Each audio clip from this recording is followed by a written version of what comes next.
Hello, Archie Dunlop here with Talking Astrology with Archie. And in this video, I'm going to be looking at the week starting on Monday, January the 8th, 2024, and which runs through until Sunday, January the 14th, 2024. So to give you an idea about how this video is going to be structured, I'm going to start by looking at what is going on astrologically, and I'm going to just go through the week talking about the main astrological events as I see it. And probably the most important event is the new moon on Thursday. And having done that, I'm going to look at various famous people, countries and organizations who I think might be impacted by the week's astrological events. That's why I've got a picture of Hunter Biden up there, because maybe this new moon will have an impact on him. I don't know, but I'll be looking at other people who I think might be impacted as well. So once I've done that, I'm going to do the I Ching for the week. I'll be asking a question: what is this week going to be like for people watching this video? But I must emphasize the I Ching forecast is something voluntary. You don't have to have the forecast if you don't want to.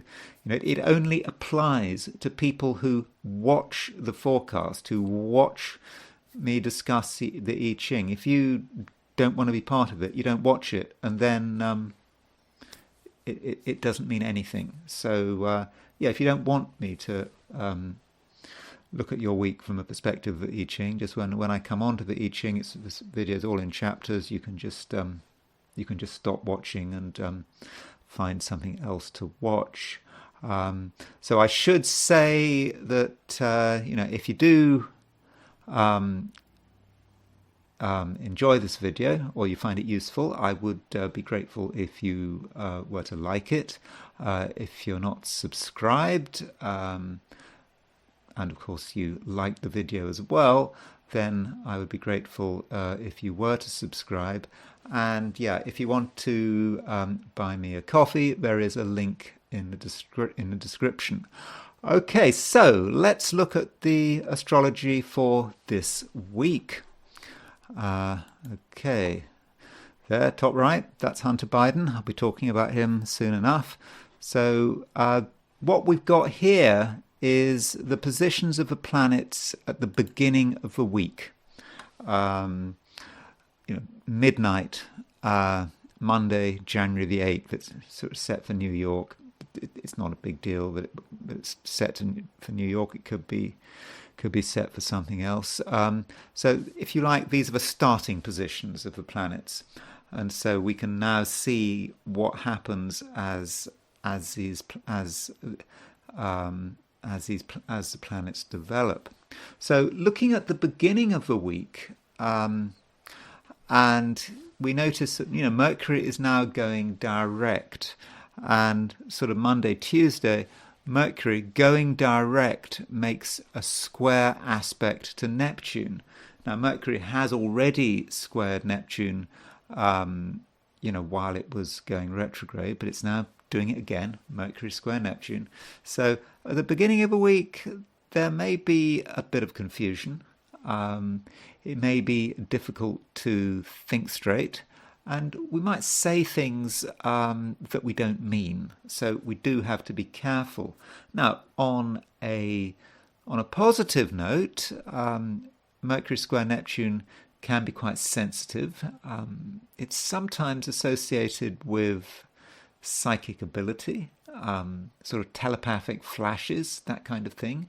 So, if you have psychic abilities, you might find that your abilities are more pronounced at the beginning of a week.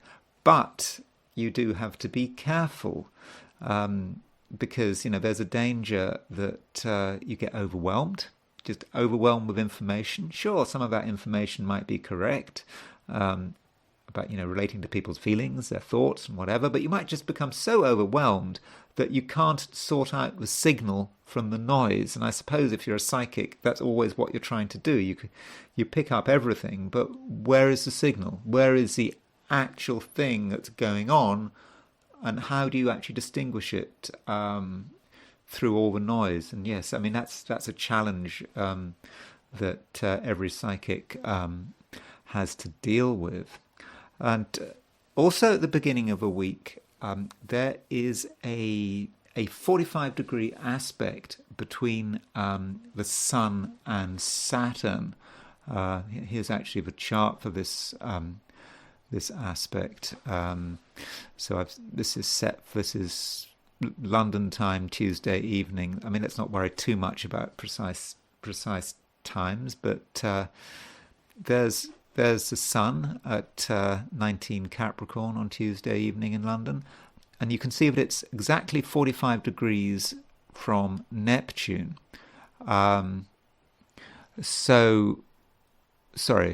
Exactly 45 degrees from Saturn. Now, as far as I can see, there's a problem with that chart, because I wanted to put Westminster in England, and that is Westminster, Kansas. So I'm going to have to change that chart. We want Westminster, England, not Westminster, Kansas. There we go. Okay, let me now start again. So this is 8:38 p.m. On a Tuesday evening. There is Saturn at 4 degrees 4 minutes Pisces, and there is a Sun at 19 degrees 4 minutes Capricorn.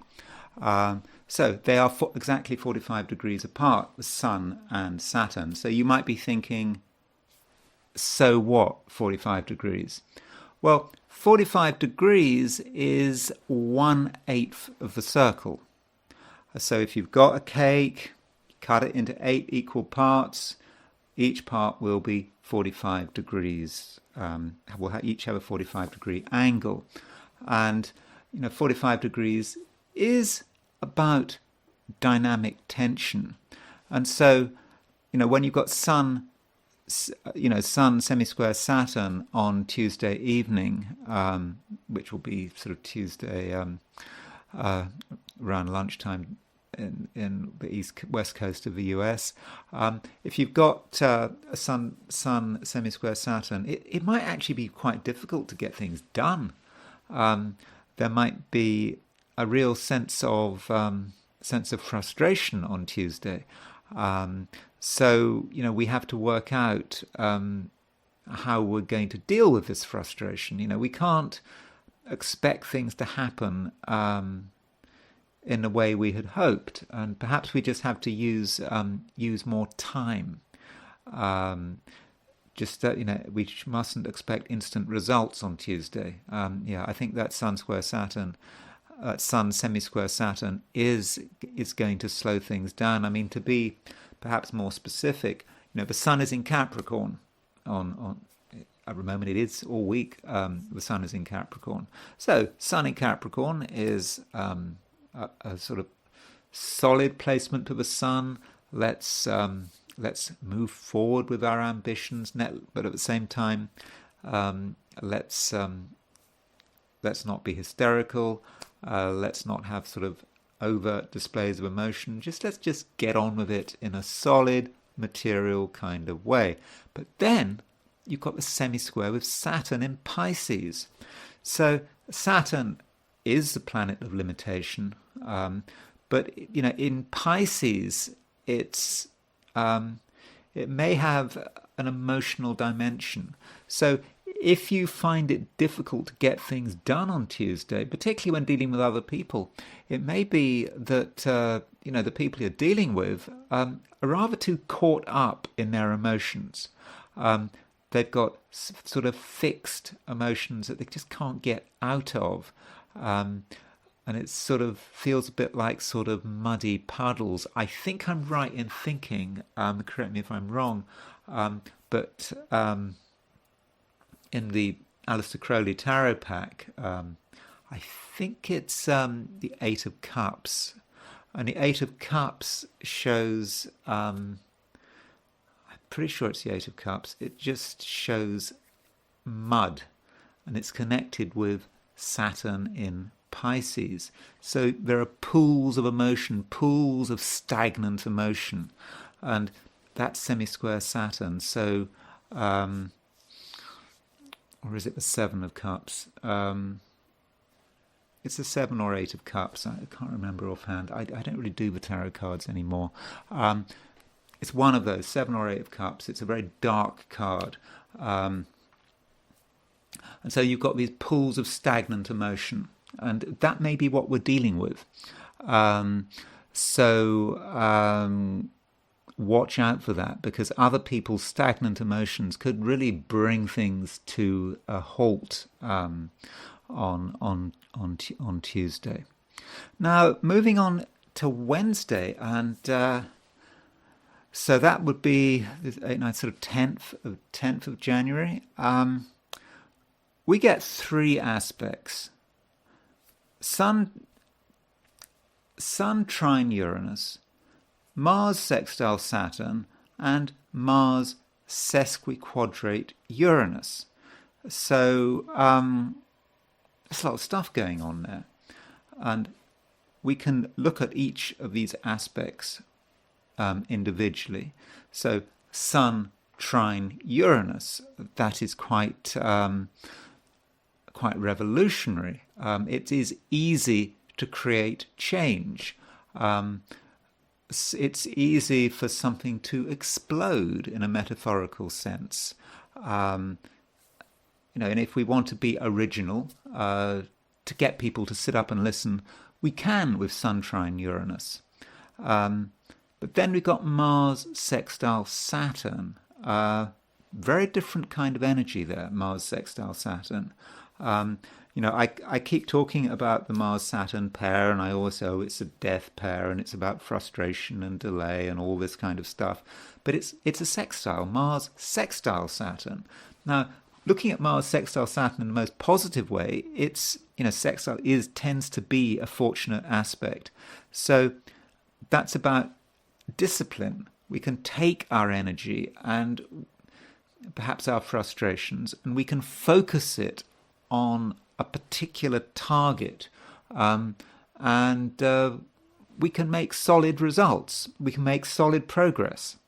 So that is certainly good. Although I suppose if you want to look at Mars sextile Saturn in a different way, you might say, well, it's easy to create delays. So if we want to stop someone, if someone is annoying us and we want to bring them down to earth, then I think we can, if it's the right thing to do. If we want to frustrate someone's plans with Mars sextile Saturn, and we want to perhaps do some mischief, yes, we could do it. But is that the right thing to do? Probably not.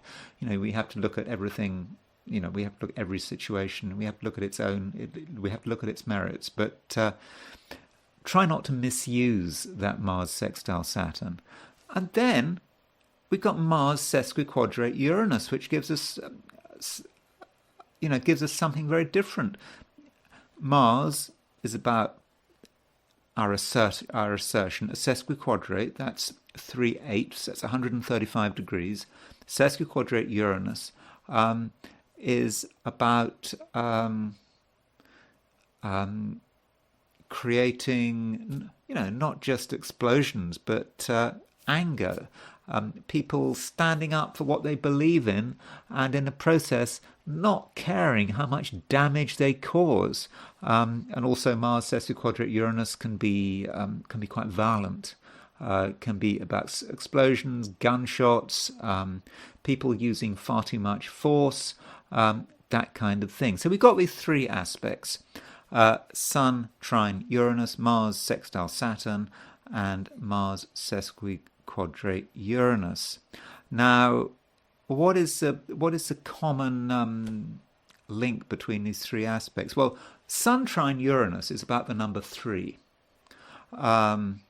because a trine is a third of a circle.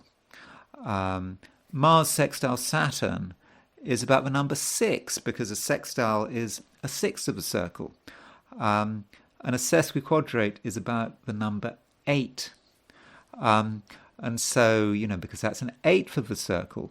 So that leads us to the number 24, because 3 is going to 24 8 times, 8 is going to 24 3 times, 6 is going to 24 4 times, so it's about the number 24. And so we can set up the 24th harmonic, in which all of these planets would be shown as a conjunction. Or we could set up the 12th harmonic, which would show some of those planets as oppositions. If you don't know about harmonics, what you're doing is you're multiplying each planet by a number. So if I want the 12th harmonic, let's say I want to have the 12th harmonic position of 10 degrees Aries. I would just multiply 10, because 10 degrees Aries, by 120, and that would give me 0 degrees Leo. But if we go over 360, we keep subtracting 360 until we're below 360. But okay, I don't really want to go too much into the details. I probably should have a video about harmonics. So if we actually look at that, if we look at that build-up in a single chart, this is a 12th harmonic. This is not a regular chart. This is a 12th harmonic chart. And so you can see here you've got a 12th harmonic conjunction between Mars and Saturn, and you've got a 12th harmonic conjunction between the Sun and Uranus. So you've got a 12th harmonic opposition between Sun conjunct Uranus and Mars conjunct Saturn. So this is, if you like, a special chart that has brought together that Sun trine Uranus, Mars sextile Saturn, and the Mars sesquiquadrate Uranus. And, it doesn't seem obvious at the time, but now we look at it in terms of the 12th harmonic. And 12 is about 3 times 4. The 12th harmonic is about, in a way, it's about the struggle to make something easy. This is what we're trying to make easy, and it can be tough. And people are really, really trying to make it easy in a way that is through a clash. I mean, it's really difficult to deal with.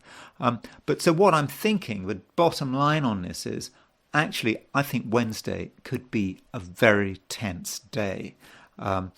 Doesn't seem like it on the surface, but when you set up the 12th harmonic for the positions of the planets on Wednesday, that Mars-Saturn conjunction, opposition Sun conjunct Uranus, which a regular chart won't tell you, could suggest fireworks. We might see things going on which are really difficult, frustrations, violence, people really struggling to make sense of it all, and through that struggle just causing more chaos. Now, I should also say that on Wednesday we've got Venus semi-square Pluto. Different message. Venus semi-square Pluto. It's about relationships, probably.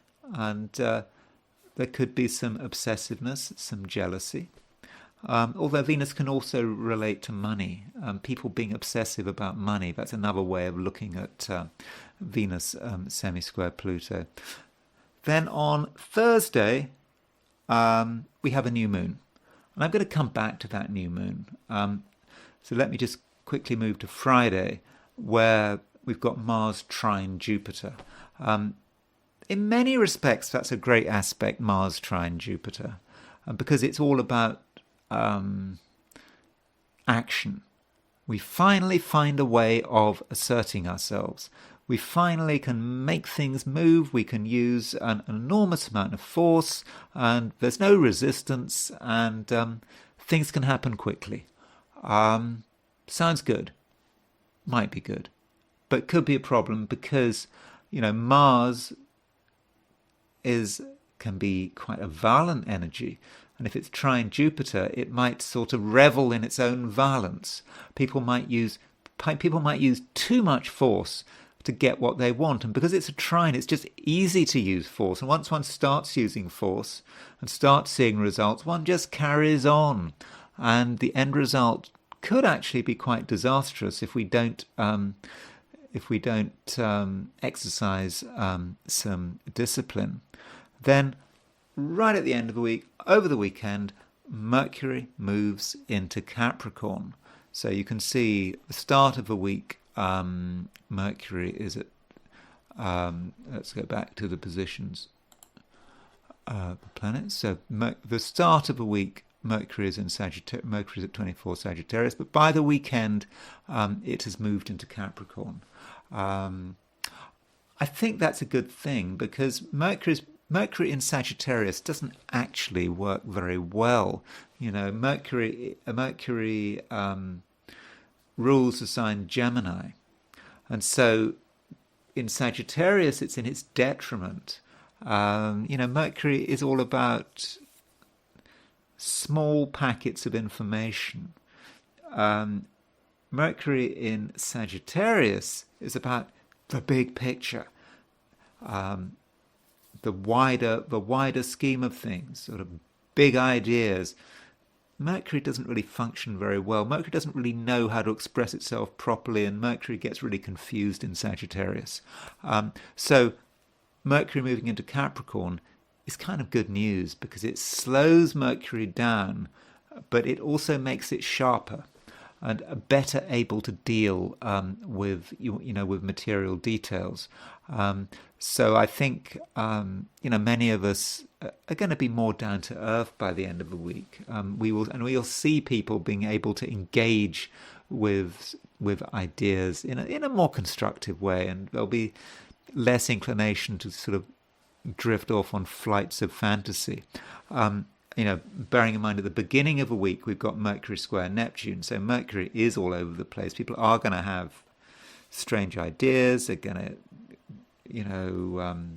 come to the wrong conclusions, get deceived because it's, there's a certain bit of gullibility perhaps about Mercury square Neptune.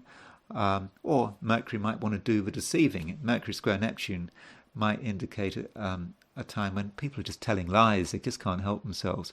But anyway, by the end of a week, Mercury moves into Capricorn and things really do start to stabilize.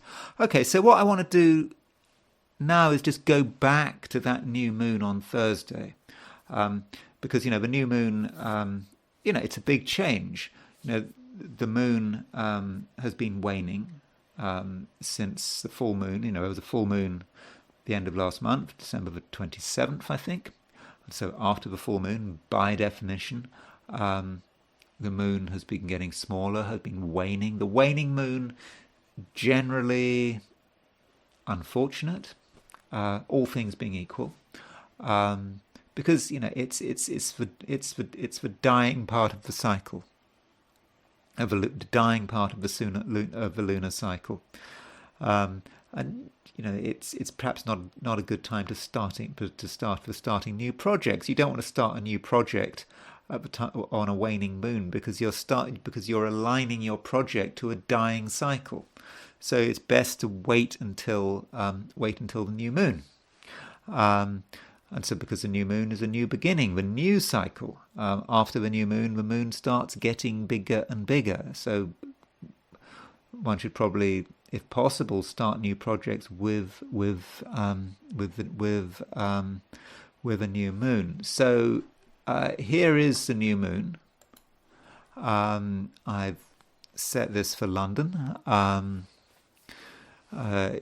January the 11th, 2024. That's 8, 9. That's Thursday. Thursday London time, 11:57 a.m. And so there's a new moon. You can see at that time the sun and the moon are in exactly the same place. Now, it is a new moon in Capricorn. Moon is in Capricorn. Moon, it doesn't work too well in Capricorn, although there's, this new moon, the new moon in Capricorn, every single year there's a new moon in Capricorn. But, with the new moon, there might be a tendency to be a bit mean. By mean, I mean mean in the sort of traditional sense of a word, not wanting to spend money, being careful to keep tight control over one's resources. And I think a lot of people at the same time are going to be very security conscious. They're going to be thinking about their interests, going to be wanting to steer clear of anything that might possibly threaten their financial or material interests. So we might see that with this new moon. Now, this new moon does have a sort of an element of excitement because the new moon is trine Uranus.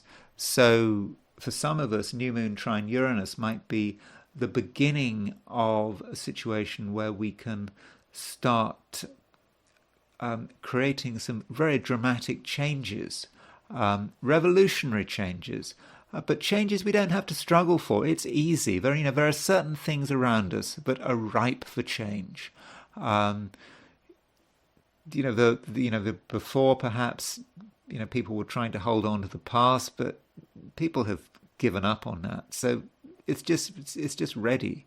The situation around us is ripe. Yeah, as I said, it's ripe for change. It's not going to take much to create that change, and so that, I think, is good news. Now, this new moon does actually link in with the Mars-Jupiter trine. So let me explain that. So there's Mars and there's Jupiter. So Mars and Jupiter, exact trine at the time of a new moon. That in itself is important. So if you've got an exact aspect of the time of a new moon, that aspect is kind of imprinted onto the world, at least for the next fortnight. It's going to be a very Mars-Jupiter time for the rest of January, certainly until the next new moon. So for the following 2 weeks after January the 11th, people are going to be really active, perhaps too active, perhaps too keen to make things happen, too keen to assert themselves. People might think, I know how to get results. I can be strident, I can be aggressive, I can be violent. It will get results, and I will carry on like this because I can see these results happening. So that is a danger of that Mars trine Jupiter at the time of the new moon. So if we think about this Mars trine Jupiter, Mars in Capricorn, Jupiter in Taurus, the midpoint is around 5 Pisces. Now, that means that Saturn is actually quite close to the Mars-Jupiter midpoint. And so Saturn does attempt to control the Mars-Jupiter energy. So, yes, people are going to be really keen to assert themselves, perhaps in an aggressive way, but at the same time, there's going to be real attempts all the time to control this, and so this might be a sort of a clash perhaps between authority and those trying to resist authority. That could be a clash within a family structure, within a nation, within a group. So we need to watch out for that. Now, remembering that 5 that 5 Pisces is the midpoint of Mars and Jupiter, we can see that the new moon is 45 degrees from the Mars-Jupiter midpoint. In other words, this new moon is on the Mars-Jupiter midpoint. So the Mars-Jupiter energy is really strong with this new moon. And as I said, it's going to carry on for a couple of weeks. So it's not just that we've got Mars-Jupiter trine at the time of a new moon. It's the fact that the new moon is semi-square the Mars-Jupiter midpoint. And, Mars-Jupiter, it might mean that some of us can really get involved with some fortunate activity. Just we're able to keep going. We're able to find new levels of energy.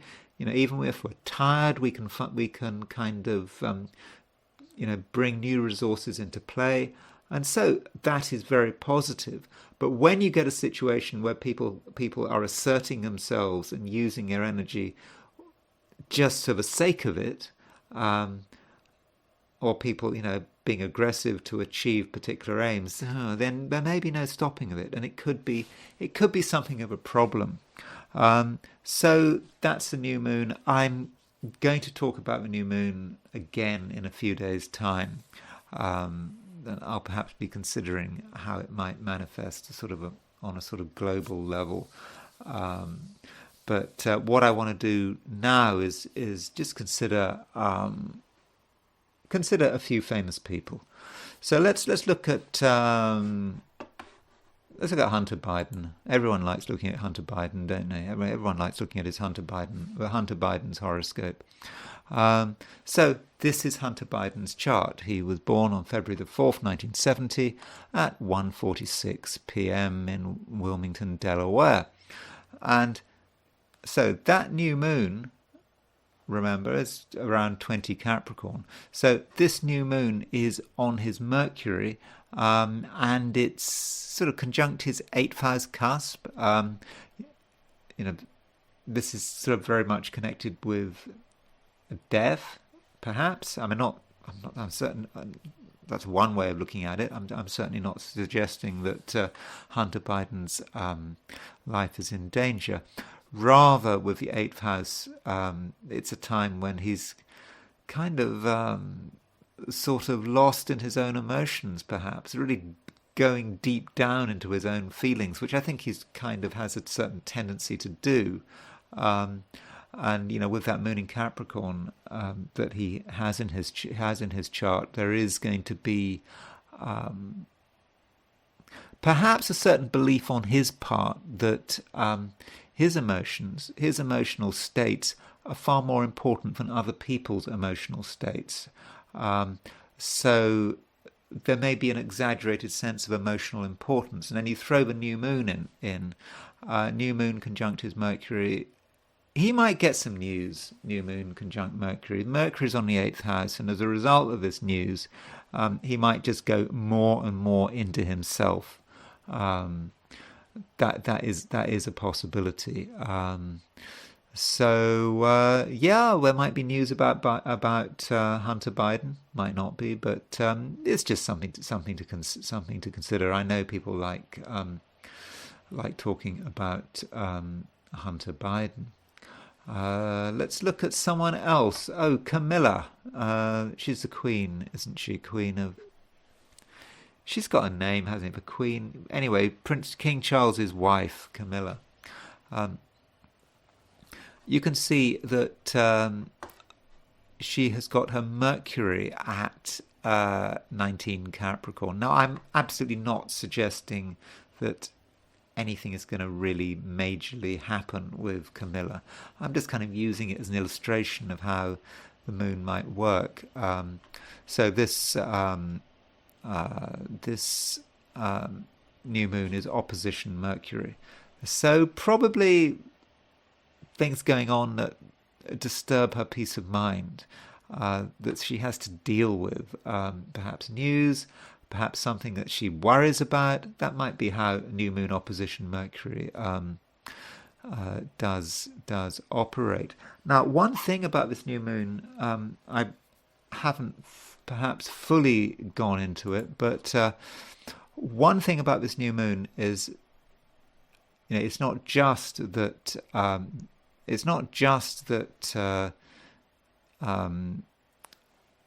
it's trine Uranus. It's the fact that it's making a kind of a T-square. There's a north node at 20 Aries, south node at 20 Libra, and so this new moon is square the nodal axis, and I think that really does strengthen the importance of this new moon. This new moon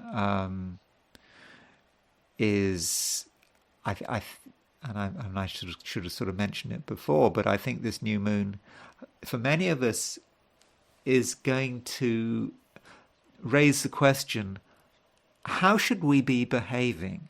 What is the right way to behave in terms of where we are in our lives and where we are perhaps in our karmic development, if you believe in reincarnation?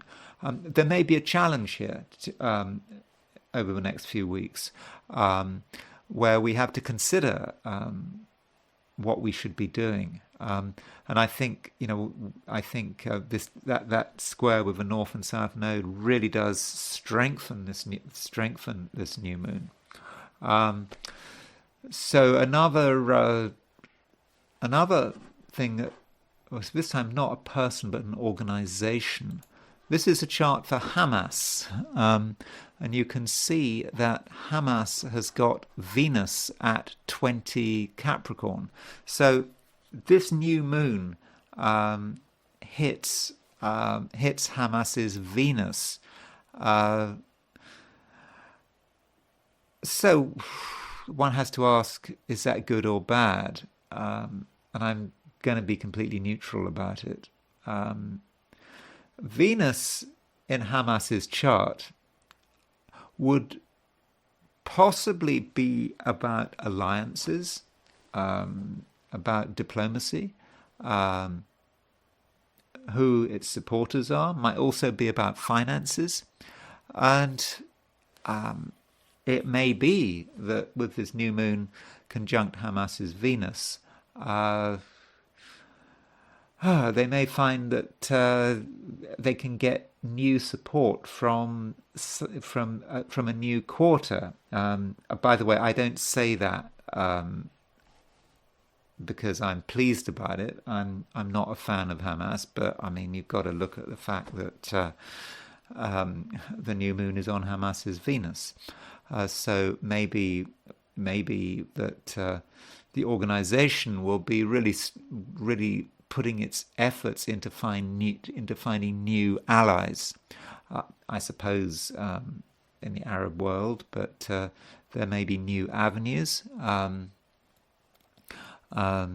especially, as that new moon is tied up with the north and south node, and the north and south node are connected with networking and contacts.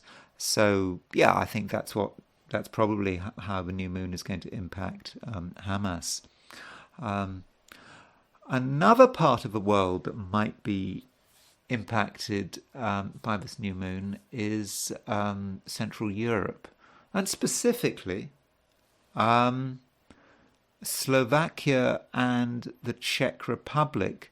Now, Slovakia and the Czech Republic came into being at the same time, January the 1st, 1993 at midnight. That's because before January the 1st, 1993, they were all one country. They were Czechoslovakia. And so Czechoslovakia split. It was a fairly amicable thing, although there wasn't a referendum. No one was consulted. There are people who believe it was the wrong thing to do. It was a kind of, but anyway, those in charge thought that it was, for whatever reason, they thought they should split Czechoslovakia. So these two countries came into being at the same time. And so if we look at the horoscope of the Czech Republic, we can see Mars is at 20 degrees, 26 Cancer, sort of opposition Uranus and Neptune. So Mars opposition Uranus and Neptune. We look at the chart for Slovakia, same thing, because they came into being pretty much, though at the same time. There'll be very slight differences because the Slovakia chart is set for Bratislava and the Czech Republic's chart is set for Prague. So there are going to be small differences. But both countries, Mars is hit by this new moon, but it's an opposition. So that new moon may represent a sort of difficulties for the country, maybe difficulties relating to the armed forces. Maybe we're not going to see what's going on.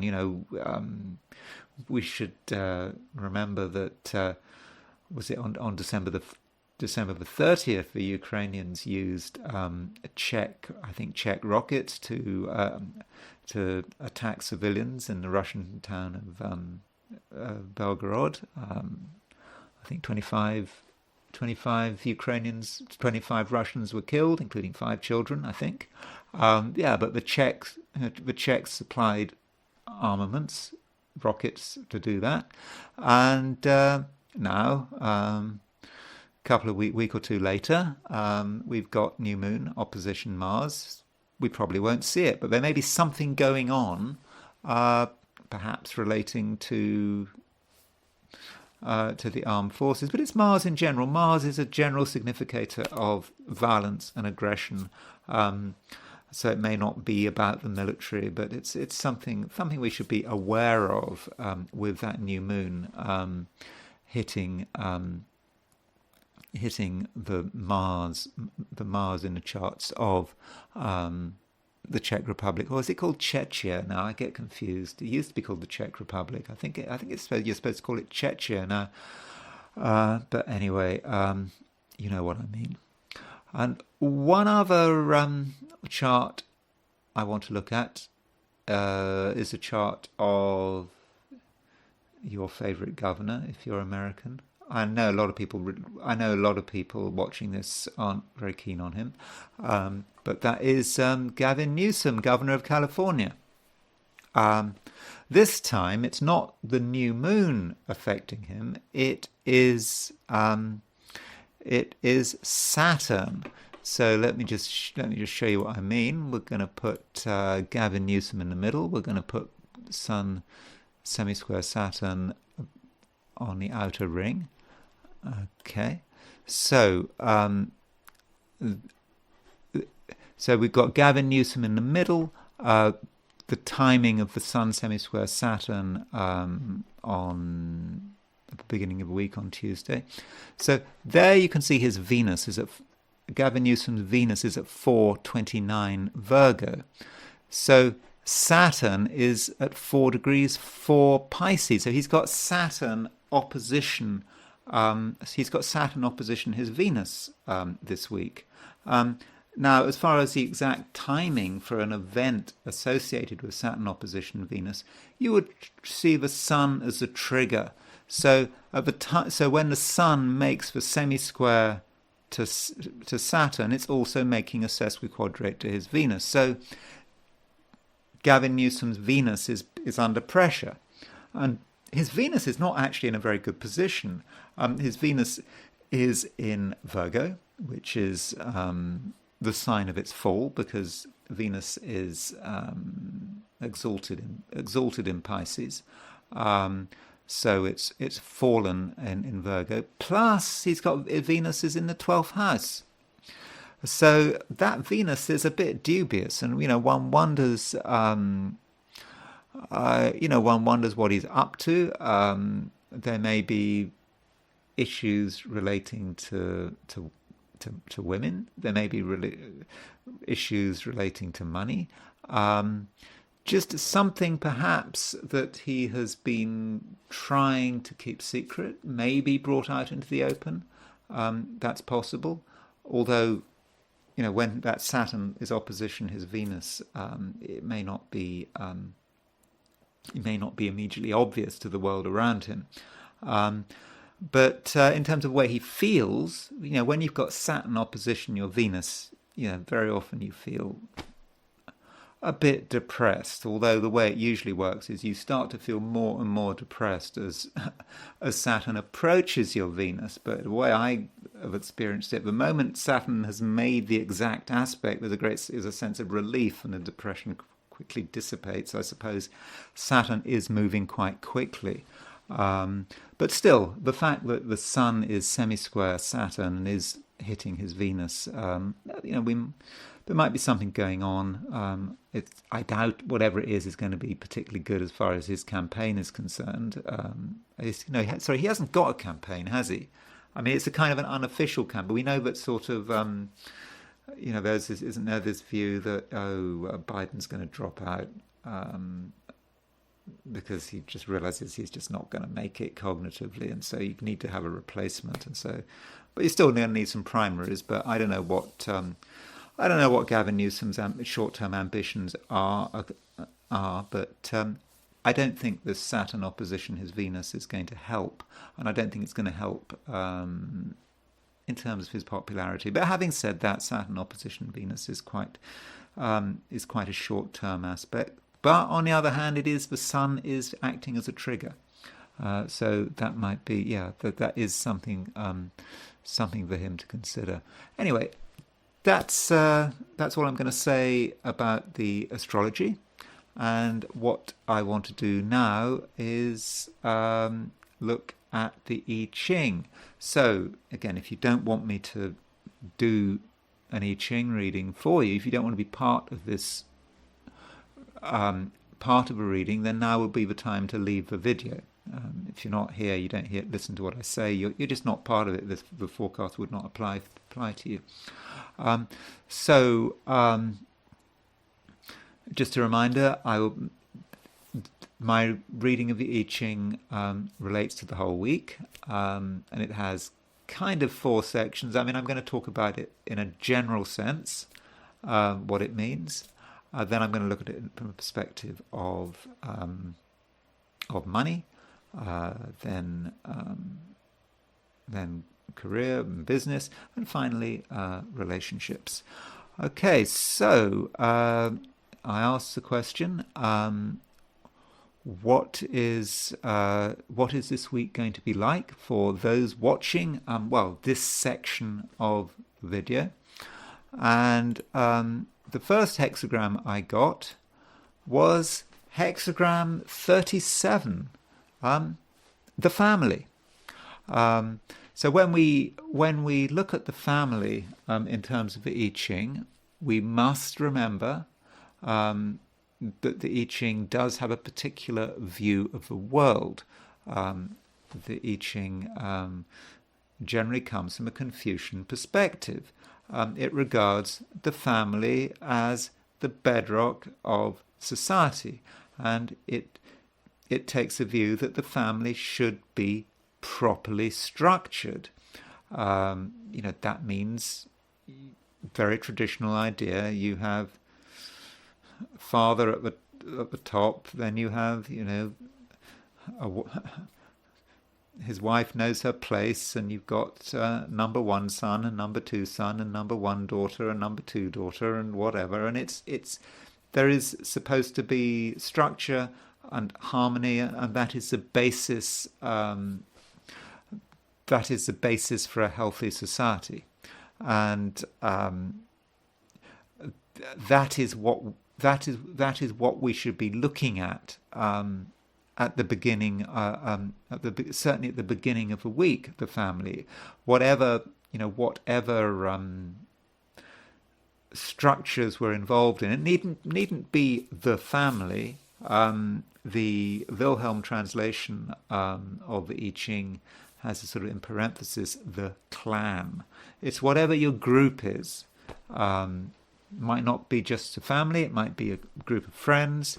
If you're from a sort of a work point of view, your workmates, whatever that group is.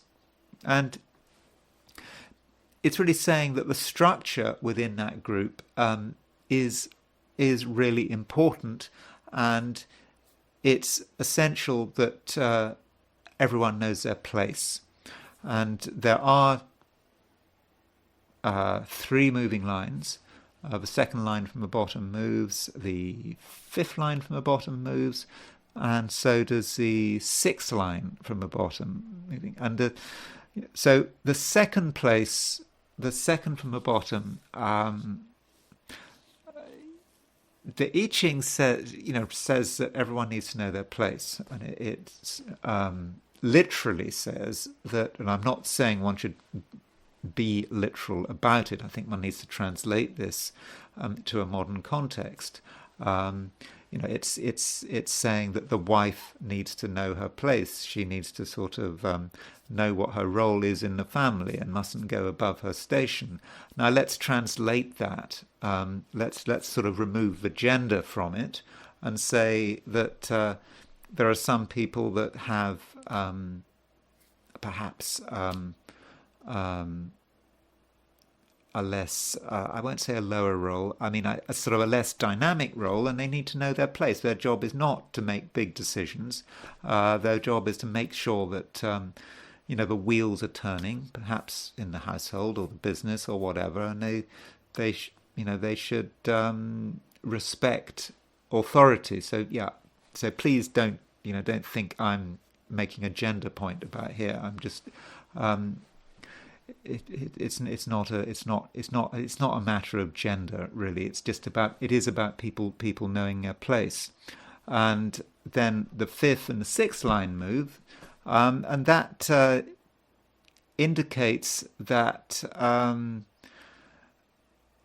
there can be effective control in the situation. Now, that, in other words, effective control from a sort of Confucian family perspective, of course, comes from the father as a male figure.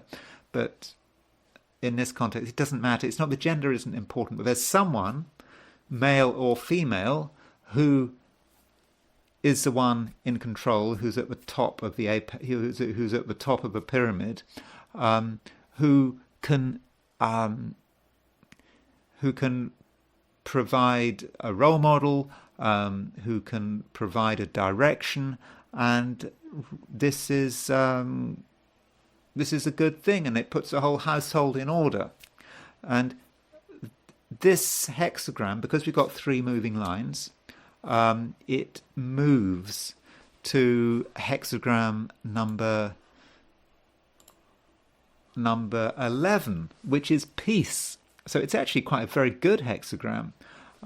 Okay, it's not a dynamic hexagram, although there is a view that this hexagram is actually about flow. The translation, peace, it's described as peace in the Wilhelm translation. The Wingkup translation, I think, describes it as flowing. It's like things can move and flow, but in a very constructive and peaceful way, and everything is in the right place. The unbroken lines are at the bottom, which represents sort of down here on Earth. So we've got heaven on Earth, and those of us on Earth are striving towards, sort of perhaps in a heavenly way. So everything is balanced. Everything is in the right order. Everything is flowing in the right direction. So, overall, these 2 hexagrams are pretty good, and but the success of the situation, the reason it's a good week, is because the basic foundation is all in order, and people do know their place, they know their roles, and they don't try to move above their station. Although there is leadership going on, that leadership may come from elsewhere, or it might be you yourself. So who is the leader of the clan? Who is the leader of the business, the family, whoever it is? As I said, it's male or female. That person can create order, and that leads to peace and things really starting to starting to flow. Okay, so that's looking at the I Ching from a general perspective. So let's now consider it from a perspective of money. So in terms of money, if we're trying to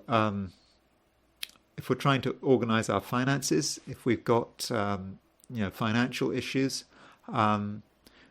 it seems that it's all about creating the right structure. Now, if you are on your own dealing with money, so it's about you're concerned about, for example, your personal finances. I think it's about understanding the role of money in your life.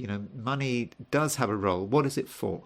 Where does it actually exist in the hierarchy of your life? What's its purpose? And having identified its role, then you need to give it support. Money is part of the system, and you need to give it the respect it deserves. It's certainly not about spending money in an excessive way.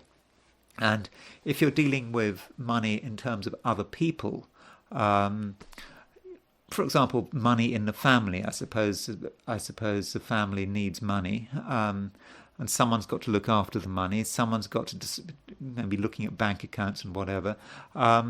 So whose responsibility is it to look after particular bank accounts? Who is responsible for making decisions about how money should be spent? And that's something that has to be sorted out, and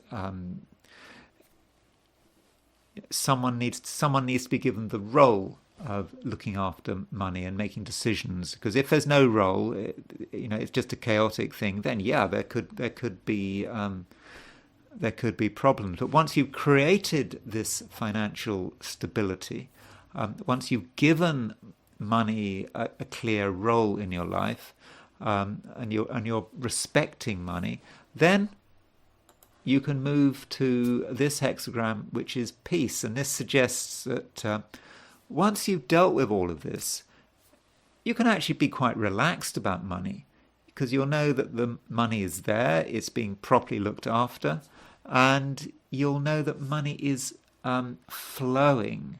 And that might indicate that there's something you can do to help the money flow in, not flow out. We don't want money to be flowing out, because we don't want to drain our resources. We want it to be flowing in, and we want money to be something that's actually keeping things going. It's things have to be bought. More money comes in. Money has to be used to create harmony, but we mustn't get obsessed about money, because things have to be bought. Unfortunately, in a sort of capitalist societies, but I think if you take the right approach, then I think that by the end of a week, there is a sense of peace about money, and we're not going to be worried about money, because we've basically sorted it all out. Okay, so now let's move to career and business. So going back to 37, the family. It's very much about whatever organization you're working in. And I understand that you might be self-employed, you might not work for anyone, but particularly if you are working with other people, then respect is going to be extremely important. It's certainly not a week for for insisting on attention, insisting that you get new responsibilities and demanding new responsibilities.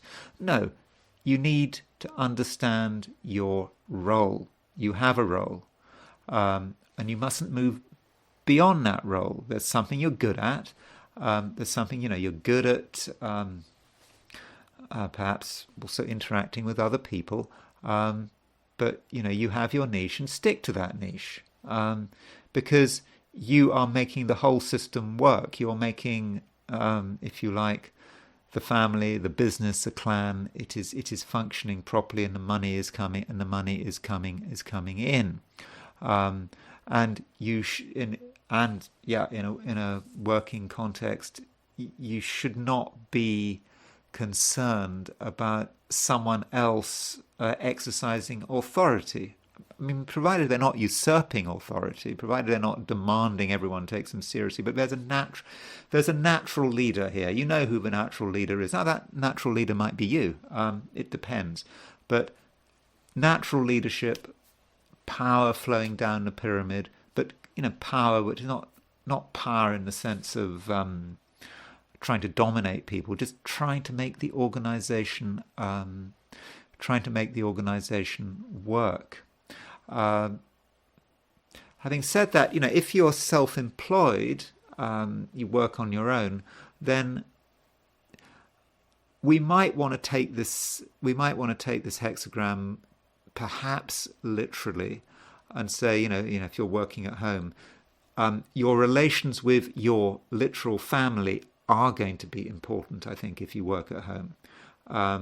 Because, I suppose if you're self-employed, it's kind of so easy for boundaries to be disrespected, and then we just can't function in an economic way.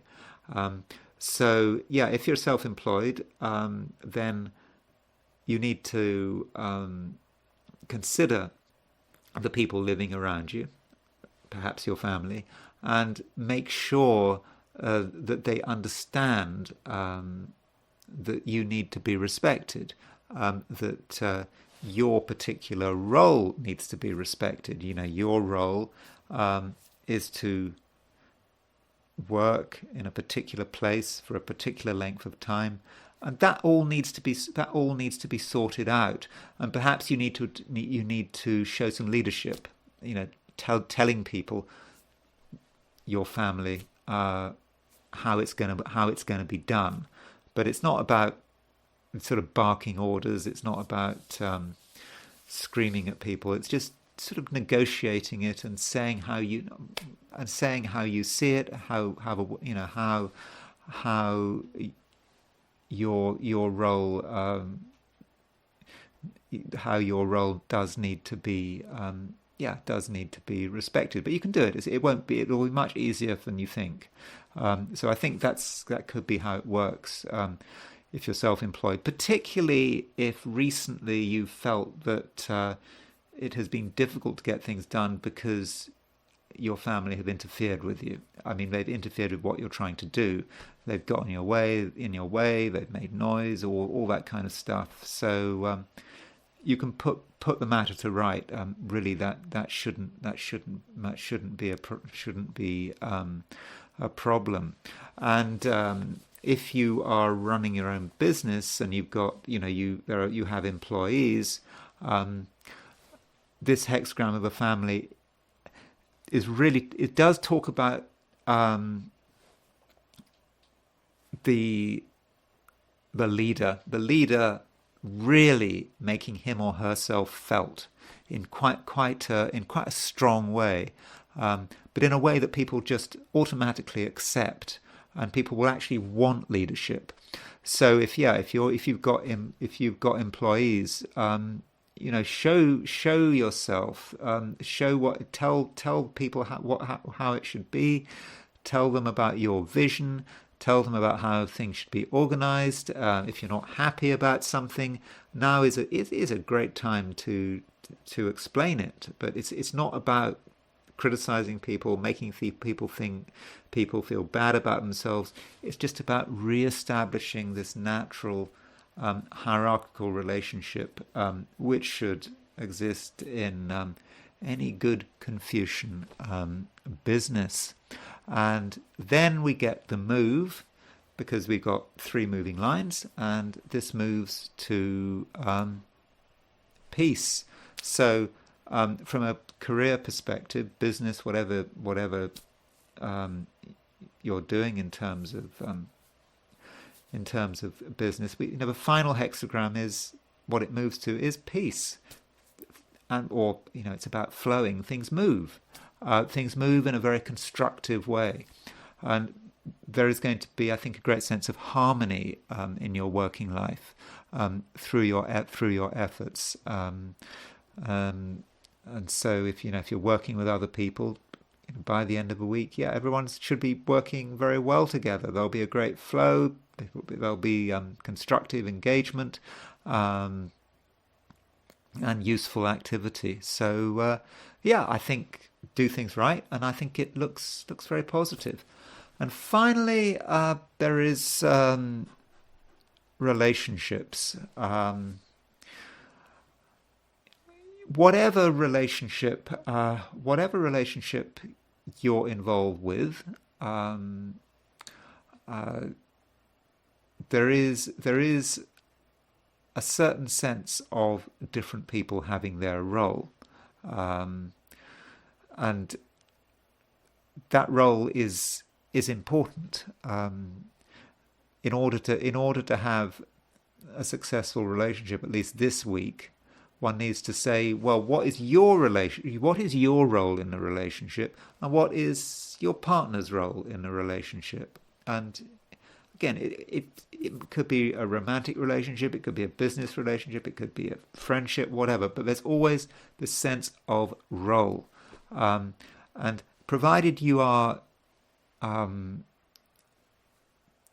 adopting the right role, you understand what is expected of you, the other person understands what's expected of them, then things will work absolutely fine, and relationships can prosper. Though there is a suggestion here that in any relationship this week, in any successful relationship this week, one party is going to perhaps have more power than the other party. One party is going to be more likely to be the initiator, and again, that goes back to role. And provided you've got the right role. Is this the kind of relationship where you should be doing what you're told this week, or is it the kind of relationship where you need to be taking the lead? It depends. I think you'll know which one is appropriate, so that seems to be the way to deal with relationships. And respect is going to be very important. I suppose if you're dealing with a relationship that's within the context of a family, I suppose standard sort of husband and wife relationship, and there are children around, then obviously the key to a good relationship is respecting the hierarchical relationship, which is essential to Confucian harmony. But I'm not saying that means that the husband has to have all the power. The husband is the one who should be in control. Let's look at it from a sort of more modern perspective. It depends, but I think understanding that there is a hierarchy, there are power differences, there are different roles in any relationship, then I think things should be fine. As far as I suppose some people might be concerned about new relationships, or whether or not they can find a new relationship. Well, I don't think that this hexagram is kind of really saying that this is going to be a week for finding, I don't know, for finding new love or that kind of thing. It's not particularly enthusiastic about that. I mean, it's not saying it can't happen, but it's perhaps saying that if that's what you want, if you're looking for a new relationship, when you meet the right person or you meet someone who might be a possibility, you've still got to remember what is the role of what is your role, what is the other person's role, and I suppose if you can fit that role, then perhaps there's a good chance that a relationship can develop. So perhaps you have to use your intuition to understand what kind of role the other person is looking for in you, and perhaps what kind of role they want to play in terms of any relationship they're in. So do consider that. But whatever the situation, this hexagram does move, and it moves to hexagram number 11. So certainly any relationship you're currently in, regardless of its nature, if you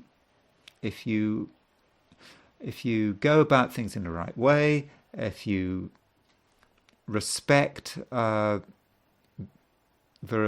various roles that people are expected to have in the hierarchy, then you can find harmony, peace, and things will be really starting to move in a very constructive way. So overall, this I Ching is, I would have said it's very favourable. So yeah, that's relationships, and so I would say that regardless of what your question is, what you're coming into this reading with, I think things are looking pretty good, and I think provided you go about things in the right way, by the end of a week, you can feel a great sense of harmony, and that probably the end of a week is going to be better than the beginning of a week. So it looks overall like a fairly fortunate I Ching. Okay, that's all I'm going to say now, and I hope you have a good week, and I will give you another reading for the week starting on Monday, January the 15th. Anyway, I will talk to you again very soon.